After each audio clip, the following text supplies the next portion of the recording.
Bienvenidos y bienvenidas a esta conferencia, esta interesante conferencia que va a impartir esta tarde en el Cervantes Ingerenbist.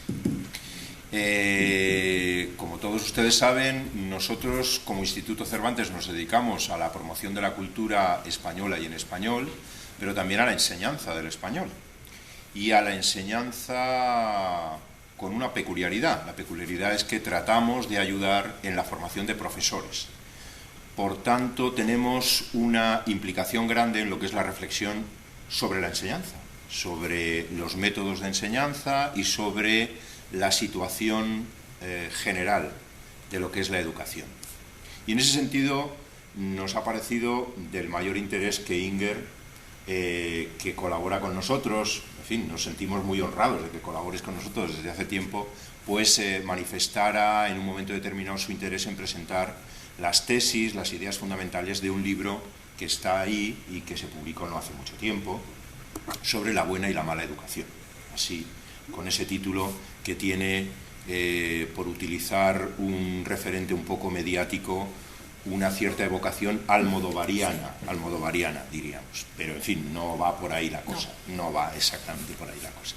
Bueno, Inger es una persona muy conocida aquí en Suecia, es catedrática de español y de literatura en español en la Universidad de Lund. Es una persona que tiene a su cargo un importante programa de formación en todo lo que tiene que ver con el estudio de las culturas en español, con éxitos y con resultados que a mí me dan envidia, lo digo. Y tiene muchísima relación también con España, con distintas instituciones españolas. Y yo diría, si me lo permites, que es una intelectual en el sentido que evoca Mario Vargas Llosa en su último libro, un libro que tuvimos ocasión de discutir los tres en Gotemburgo durante la Feria del Libro Última, y que plantea, entre otras cosas, pues el desvanecimiento del papel del intelectual, o un poco la difuminación del papel del intelectual. Inger ejerce de intelectual en el sentido de que no solo trabaja las ideas, tiene las ideas y las trabaja, sino que también las publicita, las da a conocer, las pone en discusión, que yo creo que es lo que los intelectuales que surgieron en el siglo XVIII con la Ilustración, básicamente, pues hicieron durante bastante tiempo, que tuvieron un momento de cierto esplendor en los años 50 y 60 de este siglo y que ahora parece que estáis de capa caída. Bueno, entonces yo creo que con ese ánimo, por así decirlo, de provocación o por lo menos de despertar conciencias, es con el ánimo con el que hemos planteado esta conferencia. Y yo con muchísimo gusto le cedo la palabra, agradeciéndole sobre todo que, bueno, pues que haya confiado en nosotros y en el Instituto para dar a conocer estas tesis aquí. Gracias, Inger. Muchas gracias. Es un placer estar aquí y pensé llevarles en un viaje por el mundo de la educación. Primero Finlandia, 20 minutos, después pasaremos a Francia, 20 minutos, y finalmente terminaremos en California, 20 minutos. Y habrá después un tiempo para un coloquio. Y lo que voy a intentar hacer es ilustrar qué es lo que podríamos llamar una buena educación y por qué en algunos países, en algunas situaciones, no funciona tan bien la educación. Así que un poco como un profesor, una profesora con un grupo, al salir de la puerta, creo que van a tener una idea de qué se podría entender por buena y mala educación. Y estoy pensando en particular en la educación escolar, un poco la familiar, pero sobre todo la escolar. Primero, Finlandia. Como sabrán ustedes, les ha ido muy bien a los finlandeses en PISA. Y PISA es la comparación internacional de los chicos de 15 años. En comprensión lectora, matemáticas y ciencias naturales. Y los finlandeses son muy buenos y les ha ido muy bien durante varios años. ¿Por qué son tan buenos? Número uno, tienen un año preescolar desde hace algún tiempo y durante este año los niños aprenden a concentrarse, a ser alumnos, a estar quietos, a escuchar durante 10 minutos, 15 minutos, a mantener bien el lápiz, a tener ordenados sus cuadernos, aprenden a ser alumnos y también aprenden a comportarse en un ambiente escolar, a relacionarse con los demás, a hacer una pregunta de manera cortés y a contestar una pregunta. Además, escuchan cuentos, etcétera, pero es de preparación. Así que cuando entran en la primaria, ya saben un poco de qué va esto. Y el primer año es de lectura, lectura, lectura.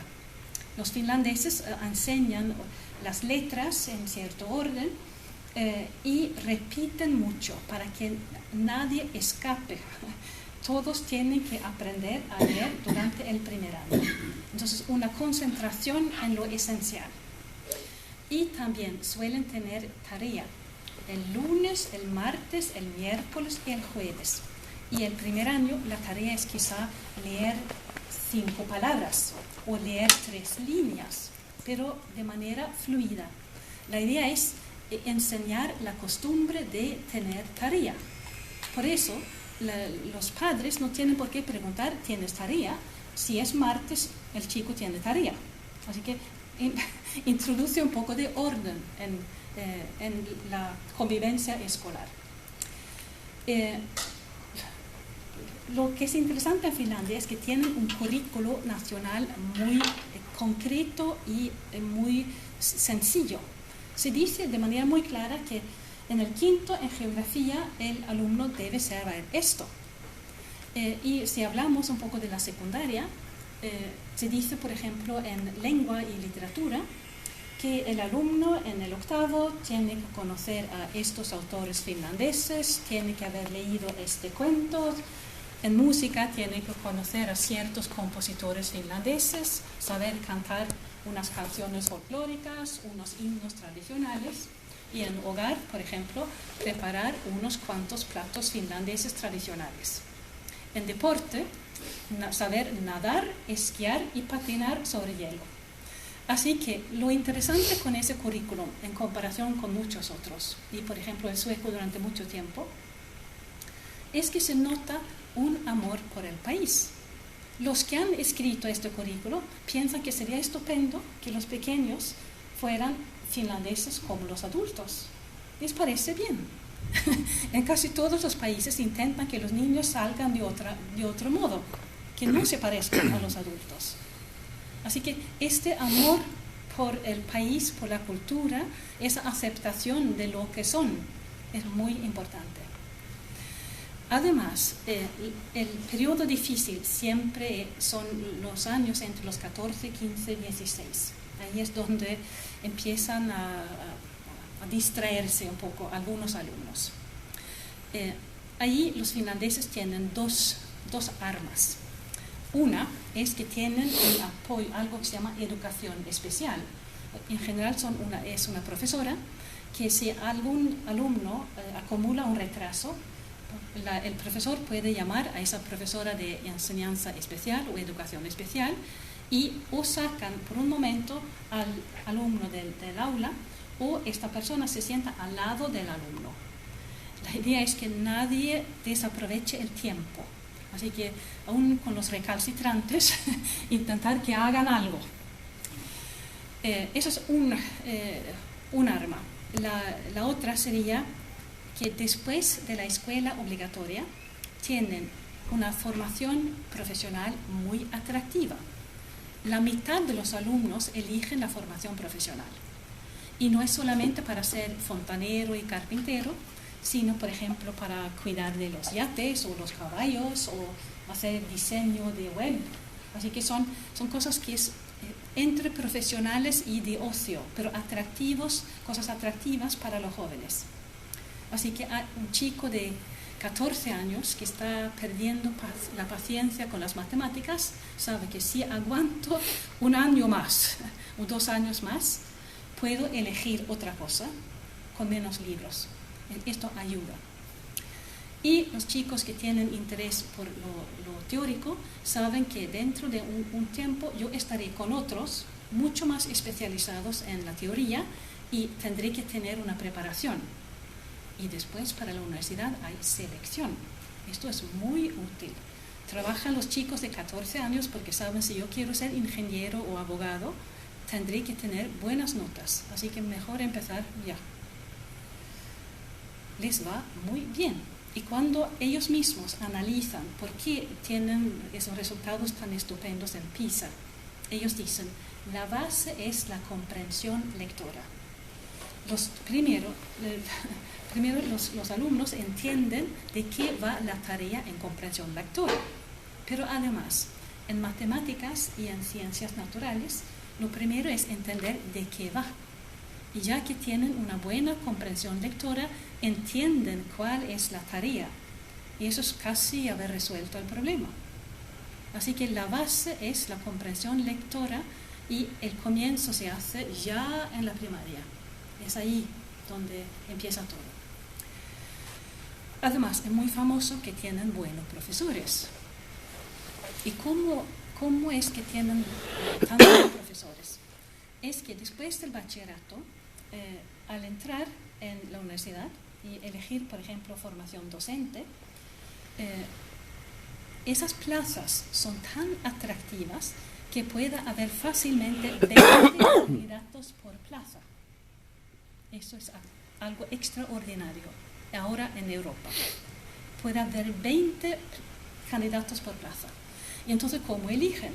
Bueno, los candidatos con las mejores notas, con las mejores pruebas de bachillerato o de, bueno, sería de selectividad en España, además quizá una pequeña tarea escrita y casi siempre una entrevista. Y en esta entrevista miran un poco la personalidad del candidato y, muy importante, su manejo de la lengua. Es alguien que habla bien, es alguien que tiene un vocabulario rico, es alguien que sabe dirigirse de manera adecuada a las personas ahí presentes. Porque dicen que el lenguaje de esta persona se va a multiplicar por quizá 25 durante 4 horas por día durante 30 años. Con ser solamente un poco mejor el lenguaje, el resultado para Finlandia es enorme. Y así, casi nunca alguien de lengua sueca, hay un 5% de suecoparlantes, casi nunca entra en la formación en finés. Y al revés, un finés hablante casi puede entrar en la formación de los suecoparlantes. Porque entonces, ¿y cómo son entonces los profesores? De muy alto nivel intelectual, de muy alto, pues son inteligentes, por decirlo directamente, inteligentes, con buena formación intelectual y con un lenguaje exquisito. Y así son también los profesores de preescolar y de primaria, porque hay cola también para ser profesor o profesora de preescolar. Así que los niños de 5 años pasan el día o las horas que tienen de clase con alguien muy preparado. Así que tienen pocas clases, pero se aprovecha al máximo. Hay una calidad. Cada momento tiene calidad. Y si cerramos un poco el capítulo de Finlandia, ¿por qué les va bien? Les va bien porque los alumnos aprovechan el tiempo de estudio. No tienen días muy largos, no tienen muchas clases, pero cuando están en clase se trabaja y hay concentración y trabajan con muy buenos profesores. Así que los chicos trabajan, los profesores son muy buenos y están contentos de ser profesores. Y dicen, pero los salarios deben ser astronómicos. Y me han dicho que lo siguiente, nadie se hace profesor por el salario, pero tampoco nadie deja de ser profesor por el salario. Así que parece ser un salario adecuado. Además, los padres apoyan a la escuela, porque saben que eso es el mejor camino para el joven y saben que en Finlandia ha habido tiempos muy difíciles y lo mejor en los tiempos difíciles es tener una buena preparación. Así que hay un apoyo por parte de los padres y una podríamos decir, una ética de trabajo. Y finalmente, el Estado está allí como garante de que no haya problemas. El Estado tiene una presencia discreta pero firme. Y entre otras cosas, lo que uno ve desde Suecia es que, por ejemplo, cuando se trabaja y hay silencio en un aula. Y hay chicos que no vienen a clase, pero poquitos, muy, muy poquitos. Porque los adultos se hacen responsables de lo que pasa con los jóvenes. Así que les va bien porque los alumnos, los profesores, los padres y el Estado hacen lo que corresponde a cada uno. ¿Por qué no les va tan bien a los franceses en los suburbios de las grandes ciudades? Bueno, es casi el revés de lo que he contado. Y voy a apoyarme en algunas investigaciones muy interesantes. El primero es de un etnólogo que se llama Béot, que estudió durante 10 años a un grupo de 4 chicos magrebíes entre los 15 y 25 años. Y cuando los encontró por primera vez estaban muy a gusto en el colegio, estaban todo bien en su barrio, en el colegio, todo bien, todo bien. Y después siguieron en el bachillerato y empezaron a tener algún problema porque se dieron cuenta de que los alumnos de otros barrios sabían más, pero continuaban con la misma táctica como en la secundaria, la táctica de negociar con el profesor. Quizá no 3 páginas, sino una página. Quizá no el miércoles, sino el viernes. Quizá no una exposición de 10 minutos, quizá de 5. Así que negociando, haciéndose amigos del docente, intentaron navegar a través del bachillerato. Después se matricularon en la universidad y allí fue imposible. Dijeron que no entendieron que tenían que comprar o pedir prestados libros y no entendían lo de la preparación para las pruebas, pensaban que era pura suerte si uno aprueba o no, y pensaban que los catedráticos hablaban demasiado rápido, así que perdidos. Y entonces después de 10 años el investigador se pregunta, pero ¿cuándo dejaron de ser alumnos aprovechando los estudios? Y se dio cuenta de que cuando él los conoció y a los 15 años ya no eran estudiantes porque no estudiaban. Y retrospectivamente se daba cuenta de que nunca los había visto con libros. Y retrospectivamente se dio cuenta de que nunca habían hablado del contenido de los estudios. Hablaban de los amigos, de los profesores, de la situación social en el colegio, pero nunca hablaban de los contenidos. Y por eso cuando dice que lo triste, su fórmula, el resumen de todo esto, es decir, ellos no habían entrado nunca en el mundo del libro. Y las consecuencias eran primero que realmente no leían bien, no habían aprendido los conocimientos escolares, no sabían leer instrucciones y se perdían todo lo que no era oral, vivían en un mundo oral. Y lo triste o lo tragicómico o lo conmovedor es que, bueno, ¿a qué profesión se dirigían esos chicos? Bueno, querían ser rebeldes, porque les gustaba el ambiente del colegio, les gustaba el ambiente social del colegio, pero no entendían el contenido. Así que muy trágico. Eso es una. Otra investigación es de un profesor de Historia y Geografía de la secundaria fuera de París. Y él era muy joven, muy idealista, y decía que yo voy a hacer el cambio aquí. Conmigo el mundo va a cambiar. Pero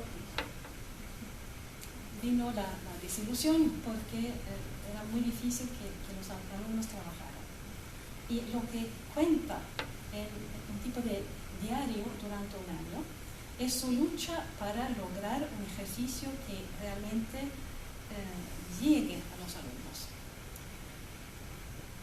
Y uno de los ejercicios que hizo para empezar fue decir, si este punto es el centro de París, ¿dónde estamos nosotros? ¿Dónde está nuestro barrio? Y vi que quizá un 20% puede decir cómo está situado su barrio en comparación con el centro de París. Y para esto fue para él como una imagen rápida de su desorientación espacial. No sabían, bueno, ¿dónde está Alemania? ¿Dónde está Gran Bretaña en comparación con Francia? Eso era un poco confuso. Y además de lo espacial, en el tiempo, él, para hacerles hablar, para que tuvieran interés, entre otras cosas, vi una película de la Segunda Guerra Mundial, la famosa invasión de la Normandía. Y después se dio cuenta de que no habían entendido los alumnos que esto había pasado. Y cuando les explicó que lo particular en esa película es que, claro, es una película, pero refleja algo que realmente sucedió y que fue importantísimo para todos nosotros. Los chicos decían, pero ¿y qué? ¿Qué más da? Lo pasado no existe, lo pasado está pasado, pero ¿qué más da? Y entonces se dio cuenta de que vivían en el aquí y ahora. Esos chicos tienen un mundo muy pequeño que se compone en su casa, su hogar, la escuela, el centro comercial y la estación de metro. Y ese es su mundo y lo conocen bien, y ahí son los reyes. Pero apenas se atreven a ir más lejos porque esos mundos no los conocen. Y hasta es así en la manera de hablar, porque manejan el argot de su barrio, pero no entienden muy bien otro tipo de lenguaje, y la gente de otros barrios no los entiende muy bien a ellos. Y entonces eso les intimida y no saben qué hacer. Y entonces se encierran un poco en su propio mundo. Lo que dice el profesor investigador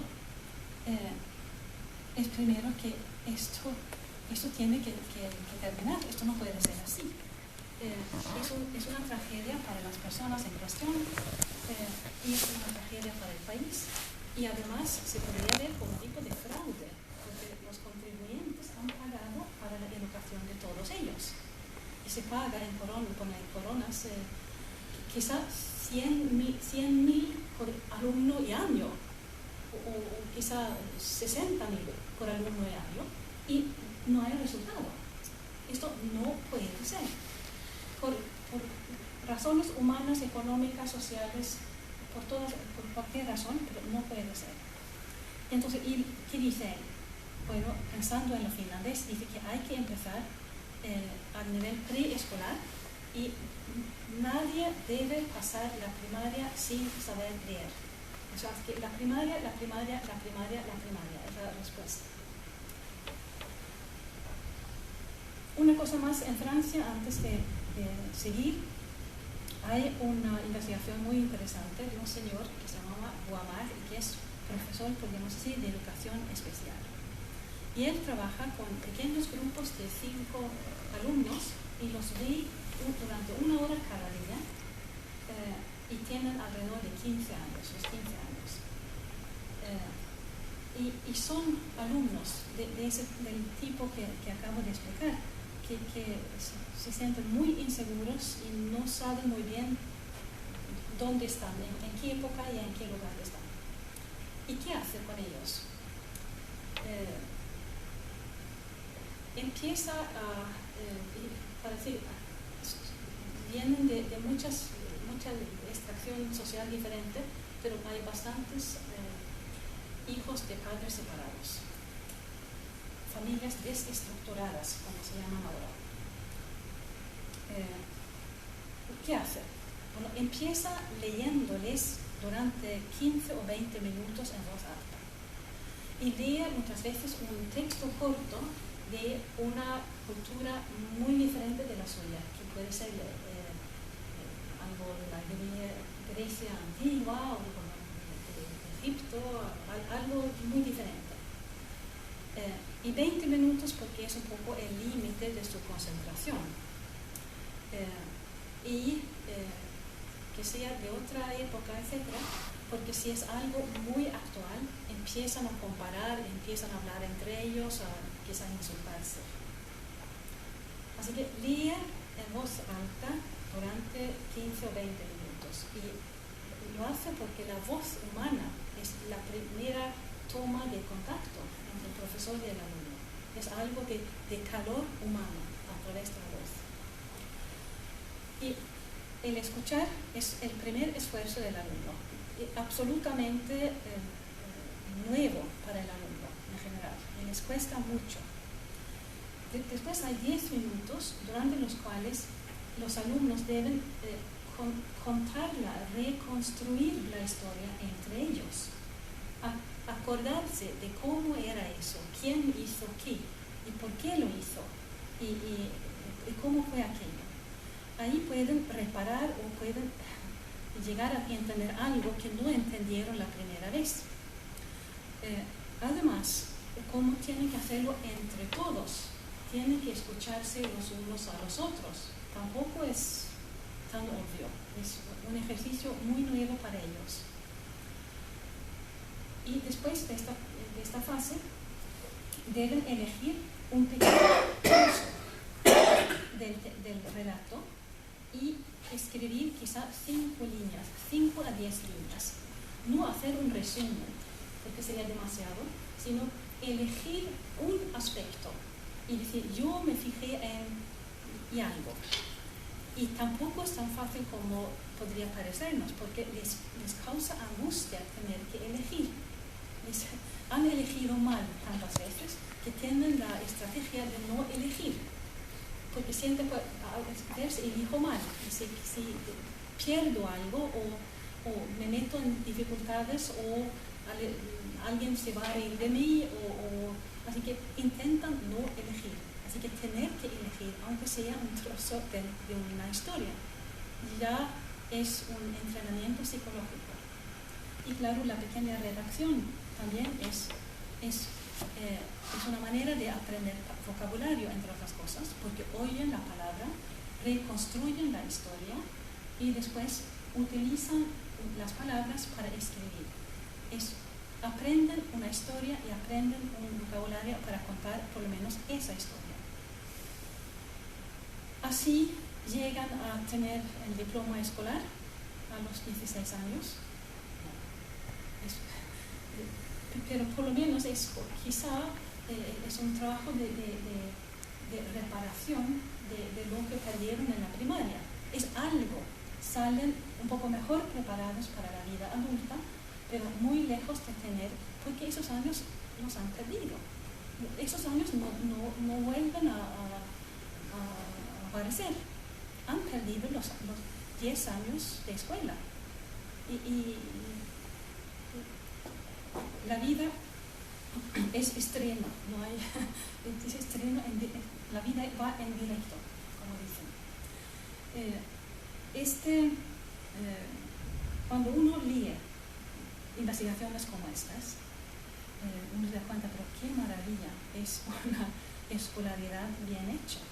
Mira, aprender esto sin pensarlo, pensar que esto es rutina, que es casi aburrido, y el valor que tiene todo esto. ¿Y por qué no funciona lo de Francia?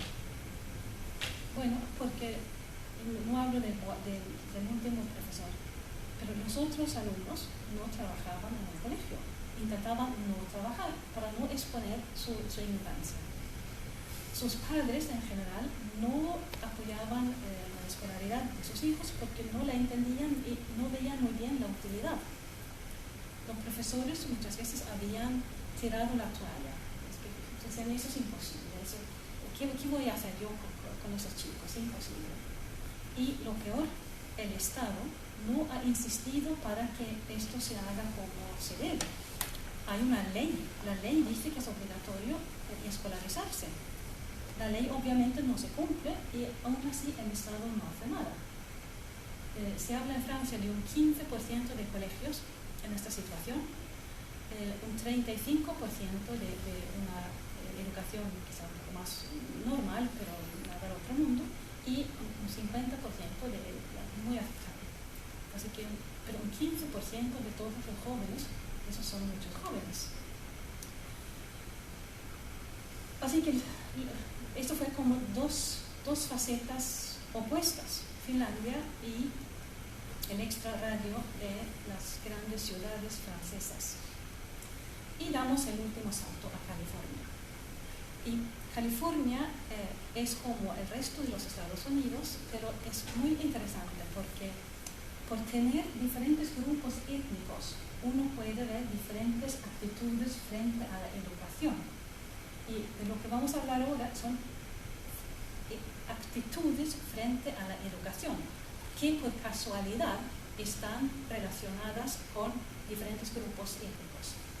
Se habla en California de hispanohablantes, que en general son mexicanos o son centroamericanos, de afroamericanos, que muchas veces han llegado quizá hace una generación o dos a California, de anglos o de alumnos de descendientes europeos, angloamericanos y de asiáticos. Y los asiáticos en general pueden ser japoneses, porque vinieron bastantes japoneses por los años 20 por ahí, pero son sobre todo chinos, coreanos, vietnamitas, y relativamente recién llegados a California para buscar un mejor futuro para la familia. ¿Y qué encuentran? Encuentran un sistema escolar que es gratuito, que es obligatorio y que es un mérito muy importante, casi indispensable para salir adelante, y todos quieren salir adelante. Entonces dirán, pero entonces, ¿qué más? Aquí está todo, gratuito y obligatorio, importante para todo el mundo, donde no puede haber problema. Pero claro que no hay. Y lo interesante es cuando uno mira las investigaciones sobre cómo piensan esos grupos de alumnos y cómo se comportan, cómo piensan y qué hacen. Pues empezamos con los hispanohablantes, que es el grupo más flojo. ¿Y cómo piensan? Le preguntan los investigadores, ¿sería importante tener el high school diploma? Y dicen, sí, sería muy importante. ¿Pero qué hacen?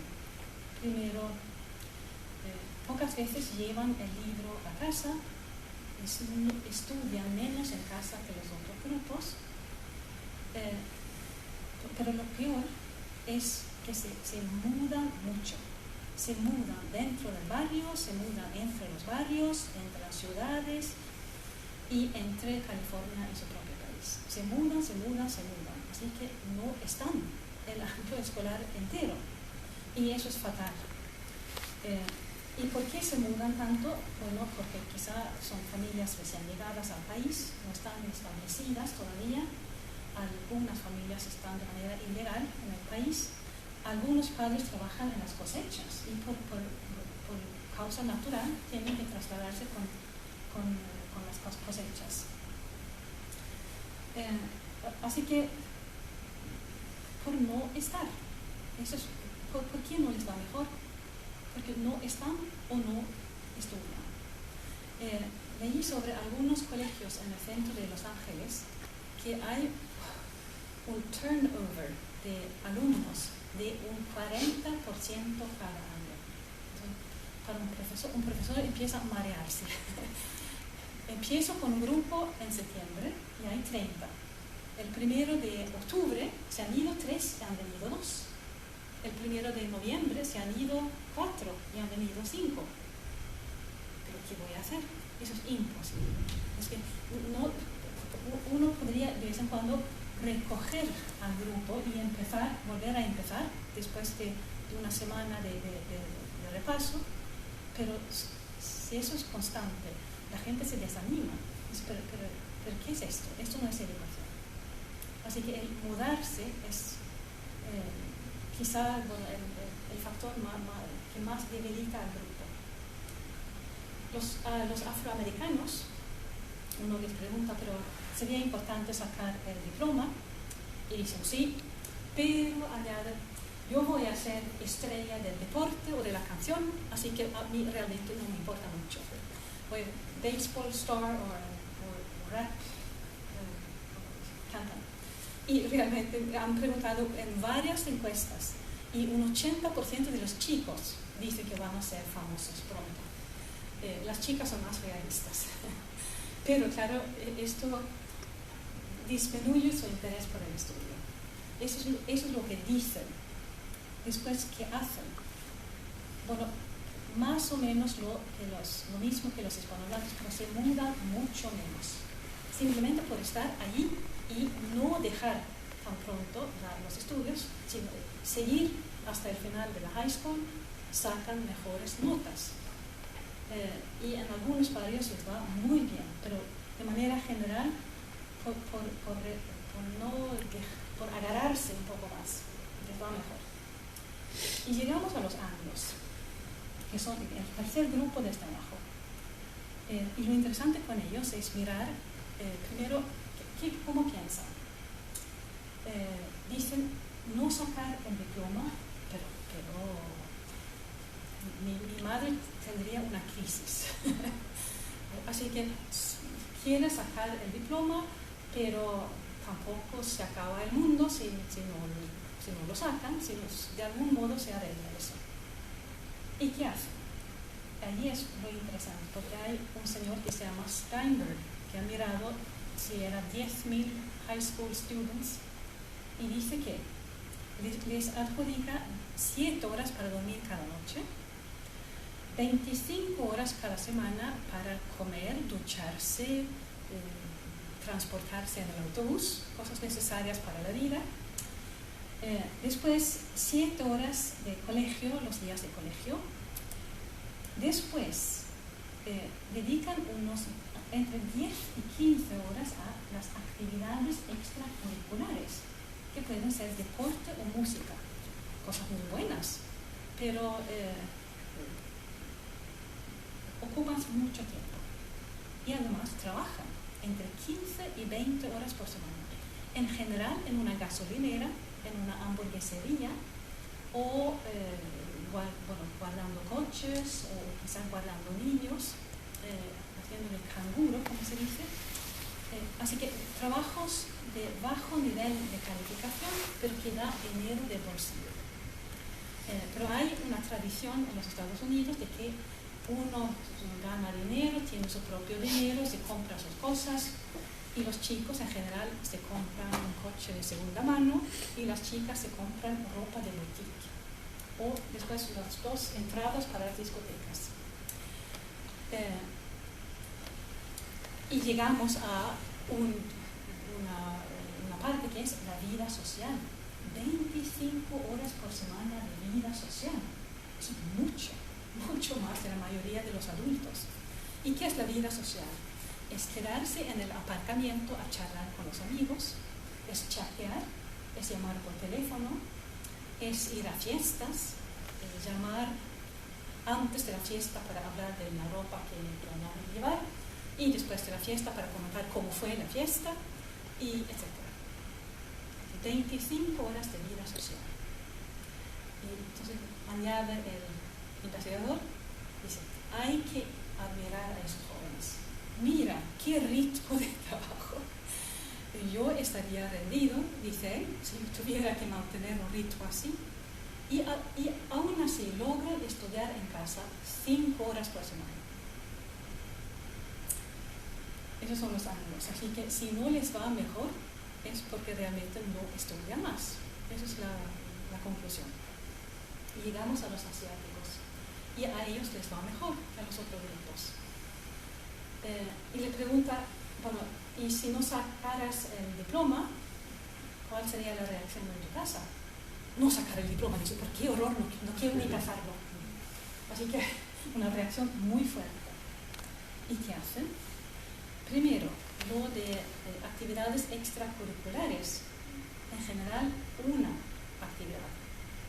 Lo de trabajar al mismo tiempo que los estudios, no es. Si se necesita más dinero en la familia, trabaja en general el padre. Vida social, quizá entre 10 y 15 horas, es que mucho menos. Y ahora llegan, es la gran pregunta, lo que se llama la pregunta del millón, como se dice en la televisión. ¿Por qué les va mejor a los asiáticos? Porque en una tarde ellos estudian lo que los anglos en una semana. Y eso es una novedad de la investigación. Como se dice, a los que estudian les va mejor a los estudios. Los resultados van mejor. Los resultados van mejor.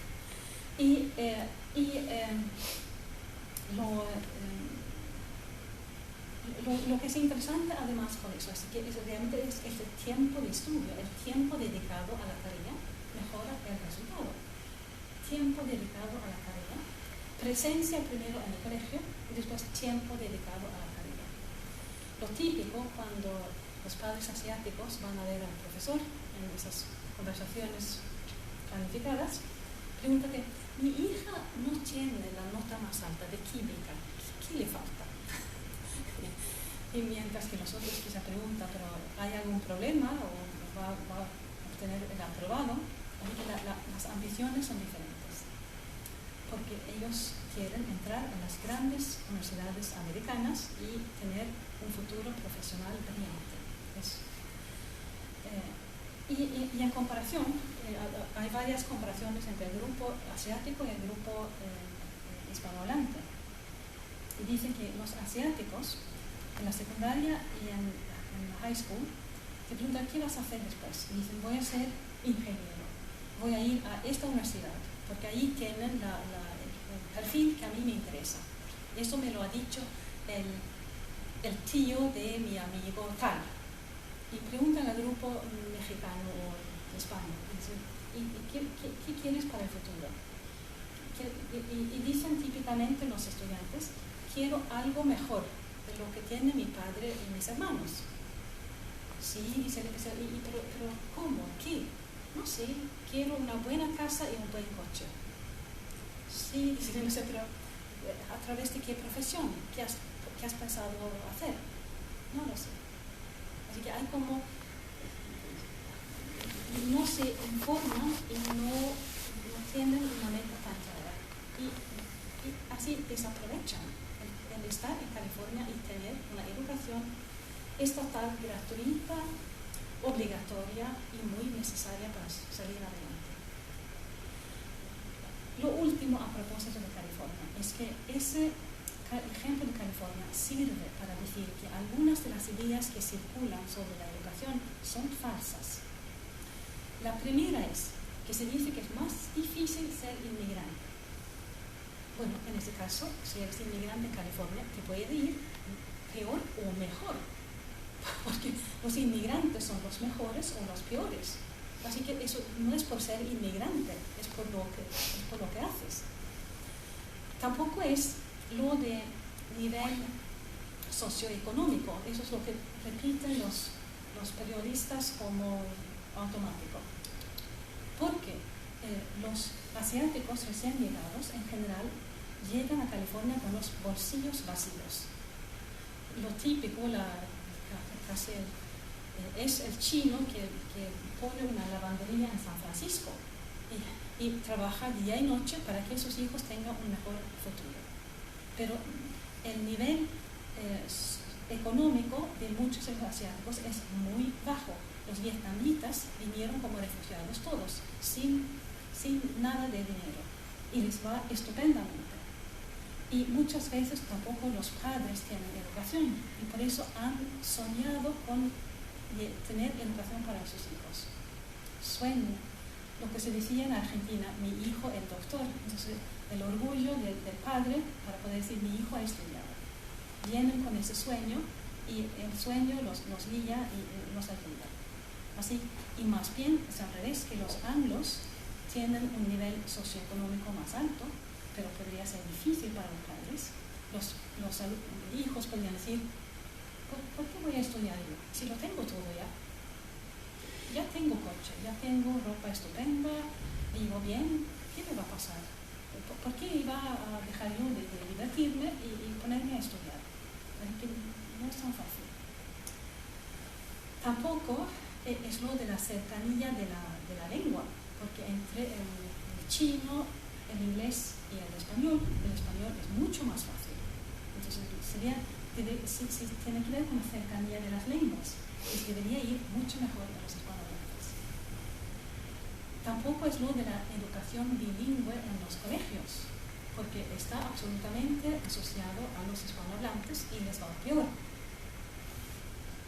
Entonces llegamos a algo que nadie quiere decir, y es que depende mucho del propio alumno y de la propia familia. Si el alumno quiere estudiar, si la familia apoya al alumno, si los profesores trabajan y si el Estado está ahí como escudo o garante en el fondo, esto funciona bien. Y una manera de describir el problema californiano es decir que también allí el Estado no es lo suficientemente firme con los que no estudian. Si los contribuyentes invierten en los jóvenes, lo mínimo es presentarse en el colegio. Pero ahí es cuestión de los adultos, tenemos miedo de prohibir, porque todos somos de la generación que sabemos que está prohibido prohibir. Así que no nos atrevemos a decir que tienes que como mínimo estar aquí. Así que, y ahora termino. ¿Qué quería hablar? Quería decir lo de Finlandia, que ahí funciona bien alumno, padres, profesor, Estado. En los extrarradios del país no funciona, porque los alumnos no trabajan, los padres no apoyan realmente, los profesores desilusionados han abandonado la lucha y el Estado es casi invisible. Y en California vemos que tienen exactamente lo mismo y aún así el resultado es diferente según si ahí el Estado es el mismo, los profesores son los mismos, pero el apoyo de los padres es diferente y el esfuerzo de los alumnos es diferente. Tiene que funcionar los 4 factores para que el resultado sea muy bueno. Y esto no es nada, es algo que sabemos todos. En inglés tienen una expresión que se dice, no es rocket science, no es tan complicado, es algo de sentido común, en realidad. Pero hay que viajar para verlo.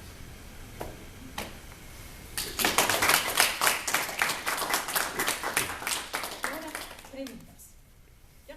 Yo quisiera que usted hiciera entonces ahora una especie de comparación en el caso de sueco con respecto a estos 3 países que tiene Suecia o que no tiene de Finlandia, de Francia o de Estados Unidos y California. Puedo empezar con lo de los profesores, porque tengo en la cabeza las cifras de la Universidad de Lund y del año 1977.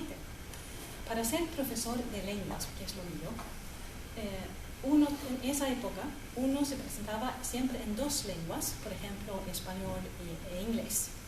Pero entonces era más francés-inglés quizá. Y los candidatos tenían que tener ya una licenciatura, podríamos decir, un FICAN de 4 años. Tener ya hecha la licenciatura y el conocimiento de la materia. Y después uno se presentaba para el último año de pedagogía. Para entrar, y había plazas, por ejemplo, inglés, francés, había 4 plazas. Y para 4 plazas se presentaban más de 60 que tenían ya los estudios universitarios hechos. Es decir, que en esa época el nivel de los profesores suecos era el que tienen ahora los finlandeses.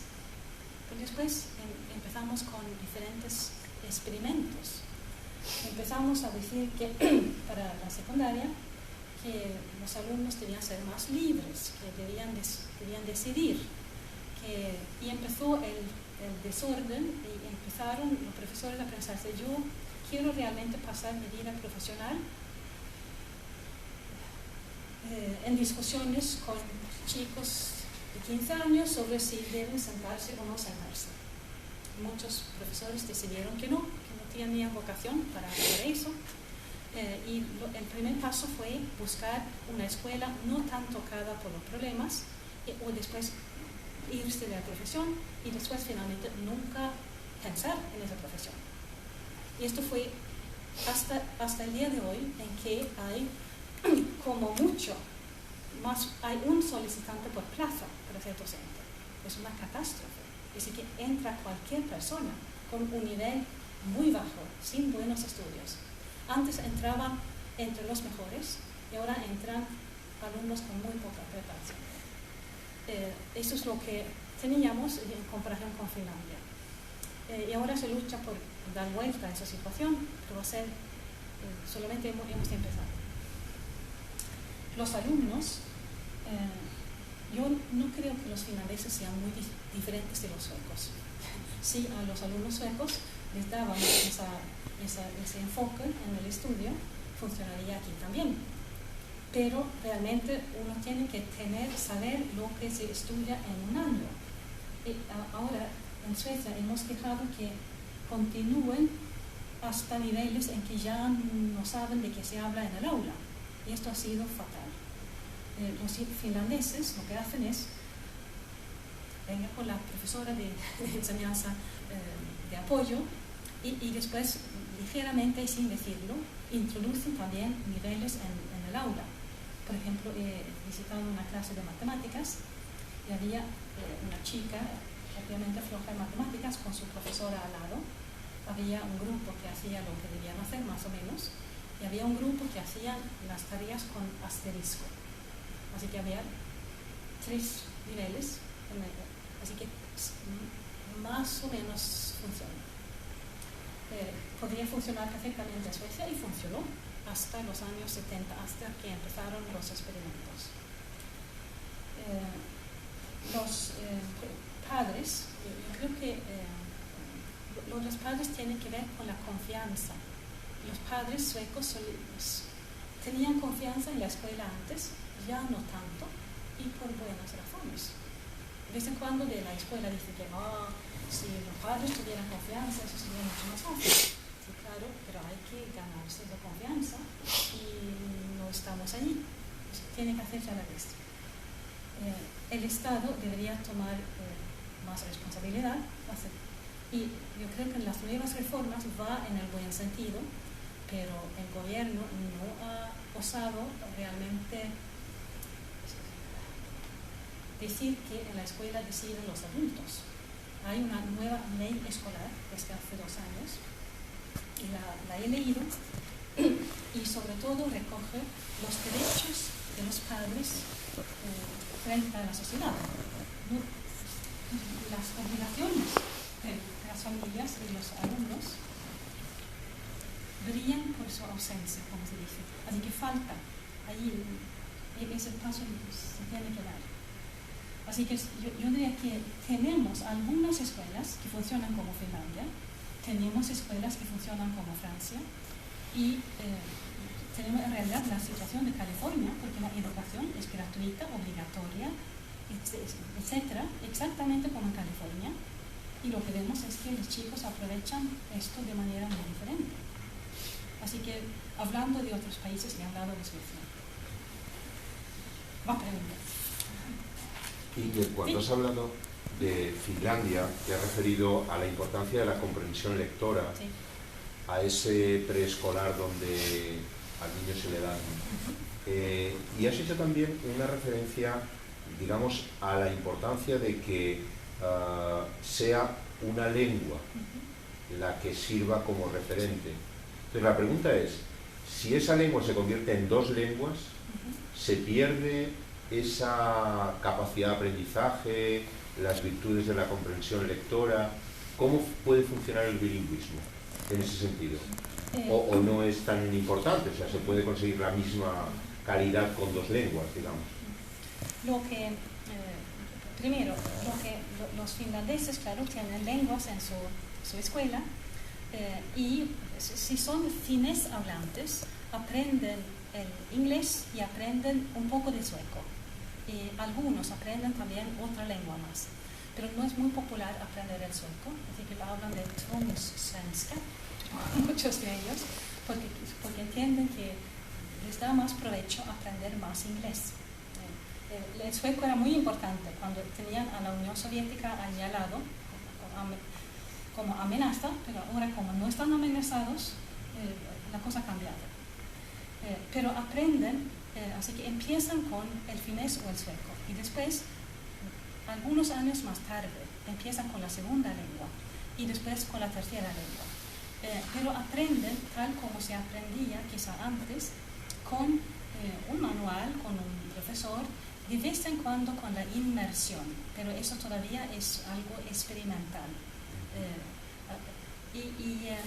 Podemos decir que aprenden de una manera un poco tradicional, a través de los libros, de tarea, de leer el texto, etc.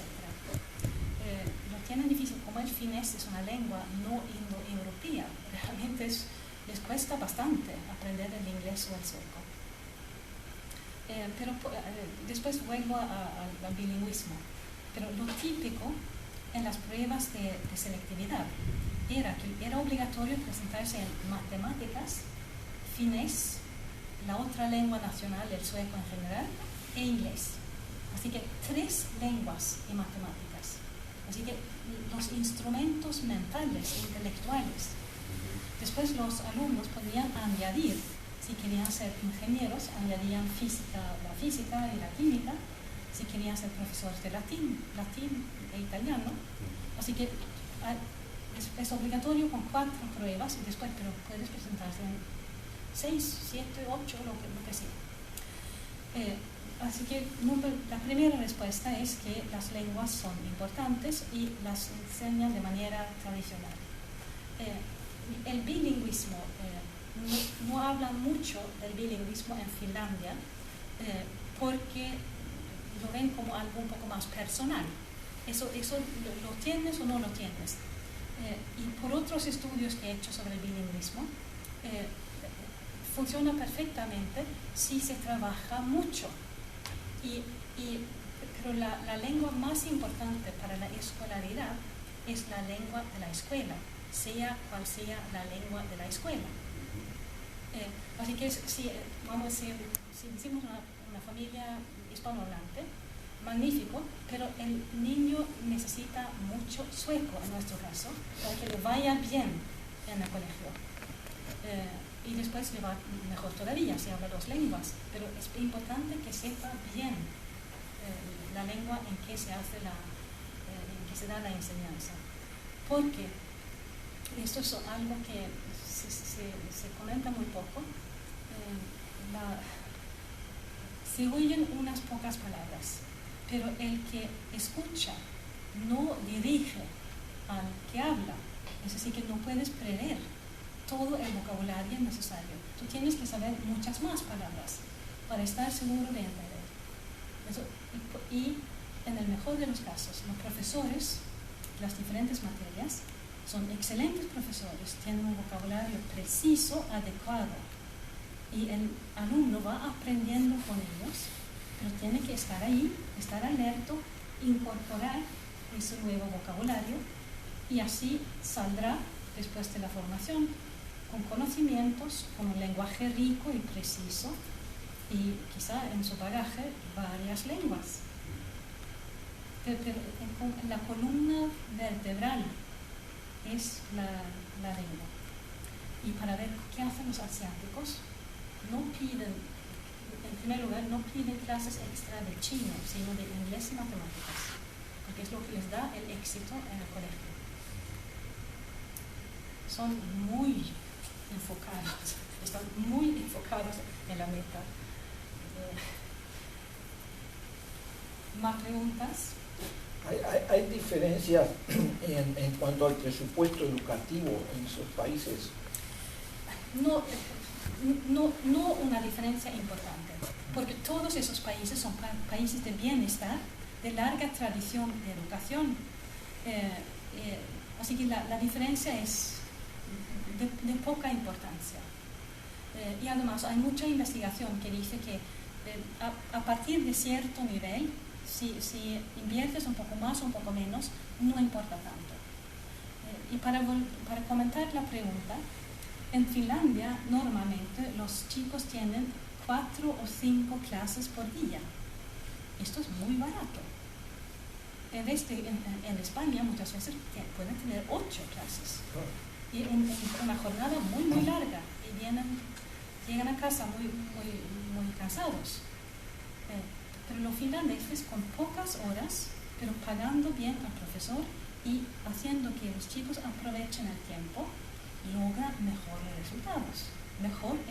Menos es mejor. Así que no hay una relación clara entre invertir y sacar. Pero hay un factor de diferencia, es pagar lo suficiente a los profesores para atraer a las mejores personas. Por lo menos no rechazar a las personas que podrían ser idóneas. ¿Cómo les van a los estudiantes finlandeses si estudian fuera, en otros países? ¿Les va bien también o no? Que yo sepa les va bien, pero esto todavía no es tan frecuente. Lo que tenemos es el Erasmus, por ejemplo. He visto a algún Erasmus finlandés, pero para decir algo para Suecia, algo lamentable para Suecia, los chicos de bachillerato finlandeses tienen 1 año y medio de avance sobre los suecos. Son los mismos, han tenido acceso a las mismas vitaminas, a las mismas patatas, hace menos sol y no más sol en Finlandia, y aún así aprovechan mejor el tiempo. Y es que tienen la educación sueca de antes. Si hubiéramos seguido con lo que teníamos, estaríamos ahí. Así que no hay secreto, es simplemente aprovechar mejor el tiempo. Pero me imagino que si hablamos de Finlandia y Suecia, el estatus del profesor en Finlandia debe ser mucho más alto que en Suecia. Yo recuerdo en Suecia, hace 40 años, los padres tenían miedo de los profesores y llamaban, mamá mía, no, soy de acá. Pero si llama un padre hoy, no vas a usar, no vas a llamar al profesor de Suecia. Pagan mal a los suecos y el estatus es pésimo. Y la jornada de trabajo, lo que antes eran los famosos feriados muy largos en Suecia, ya no existe más. Y la obligación de estar en la escuela 30, 40 horas por semana. Mamma mía, ¿qué es esto? Realmente las condiciones actuales no son atractivas. Y el salario es una cosa, y eso de estar atado al aula, a la escuela, porque muchos profesores, y se habla, para hacer un poco de historia, por los años 20, 30, 40, los que se interesaban por ser maestros, por ejemplo, eran muchas veces el primer chico de la familia que podía estudiar.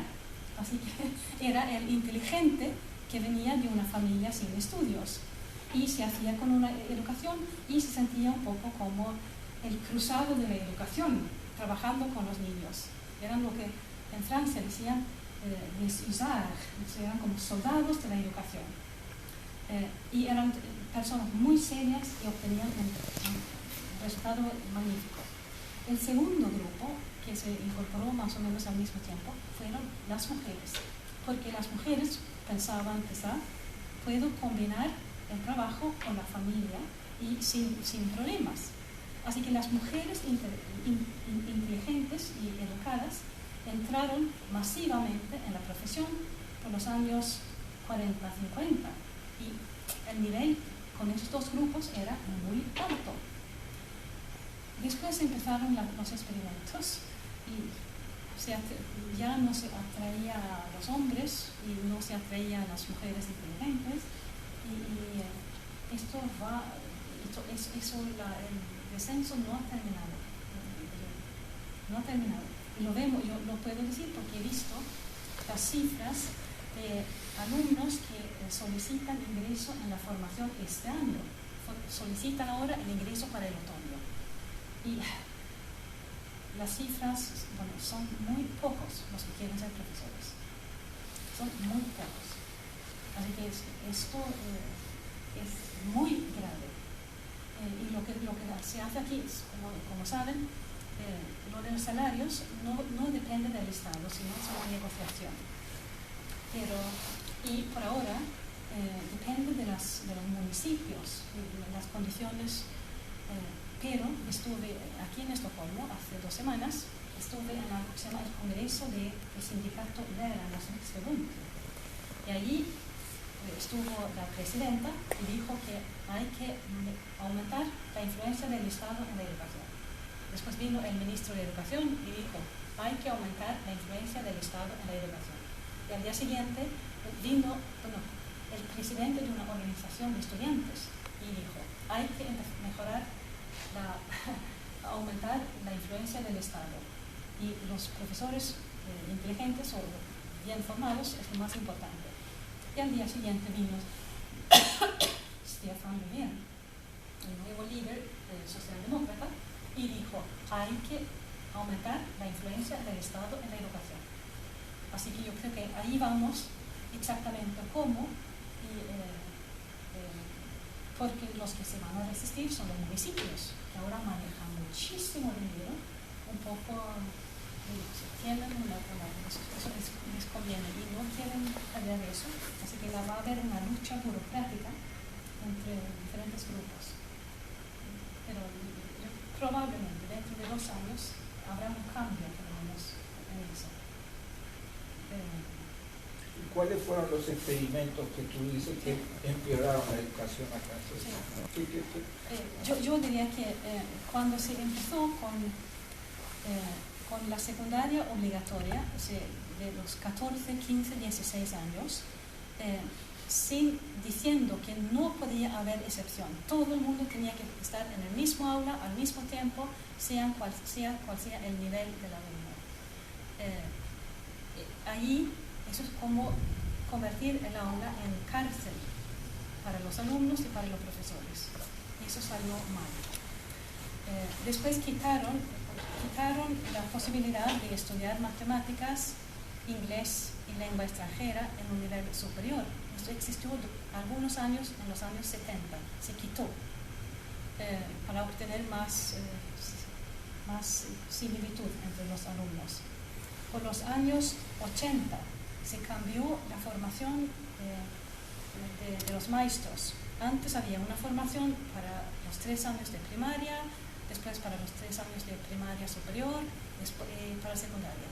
Se cambió diciendo que algunos iban a estudiar lengua y ciencias sociales y otros matemáticas y ciencias naturales. Supuestamente todos iban a ser especialistas en lo suyo. ¿Qué sucedió?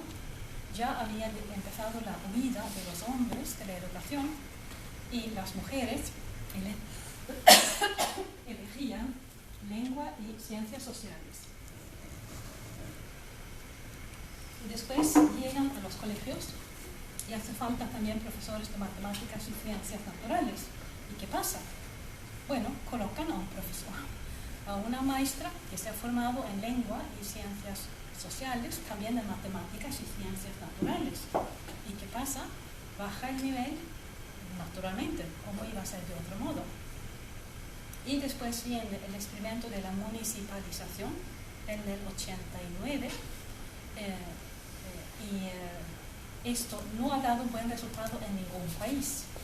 Y enseguida empezó a haber un cambio, una diferencia entre diferentes municipios, porque algunas juntas municipales entendían más de la educación que otras. Y además tenían mejores finanzas que otras y recibían el dinero del Estado en un solo bolso, se decía, esa es la expresión.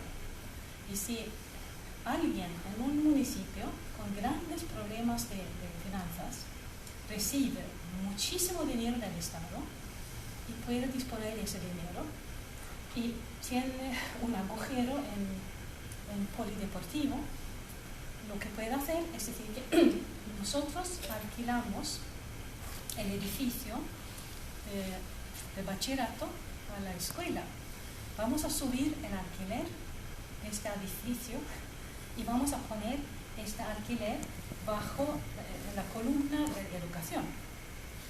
Y con el superávit vamos a poner eso en el agujero del polideportivo. Así que no es exactamente corrupción, y algo de buena intención seguramente, pero es negativo para la educación. Y después vino la reforma de la elección escolar, que yo creo que deberían haber tenido unas reglas un poco más severas al lanzar esa reforma. Y después, a mediados de los 90, una nueva reforma de bachillerato, también de elección. Los alumnos podían elegir esto y lo otro, y todos los estudios valían lo mismo. Por ejemplo, un estudio tú podías elegir spinning, así que ir a hacer ejercicio y recibir una nota, y esa nota supuestamente servía para entrar a la universidad, porque todas esas notas valían igual. Y claro, los más inteligentes eran los que vieron enseguida esa posibilidad y bajaron el número de estudiantes de las materias más difíciles. Y después vino en el 99 la reforma de la formación docente, que decía que un docente es un docente es un docente, o todos los docentes son docentes de todos. Y decían también que el docente podía elegir un poco, componer un poco su programa de estudio, y se permitían combinaciones nuevas como, por ejemplo, deporte con español o física con hogar, según el interés de la persona. Pero no existían en los colegios puestos con esas combinaciones. Y con eso llega un profesor que sí tiene su título, pero le ponen a trabajar en algo que no corresponde exactamente al título que tiene. Entonces baja y por eso ahora están en una reforma que se llama para el certificado docente, y ha sido retrasado la puesta en marcha porque decían que aquí en Estocolmo no tenían ni idea de la diversidad de los diplomas de los docentes en ejercicio, porque durante estos 20 años de municipalización los municipios habían aceptado diplomas muy diferentes, así que era un trabajo mucho más difícil, y hay cursos casi, bueno, no muy transparentes. Si alguien ha estudiado el curso Nosotros y el Mundo, 7,5 puntos créditos universitarios. Bueno, ¿en qué nivel se cuenta eso? ¿Cuál podría ser el contenido? Así que ha sido muy difícil. Así que están poniendo orden. Así que hay algo de mejora. Pero yo creo que en los próximos informes PISA, Suecia va a seguir bajando seguramente, porque cambiar de dirección en algo tan pesado, tan complejo, requiere mucho tiempo.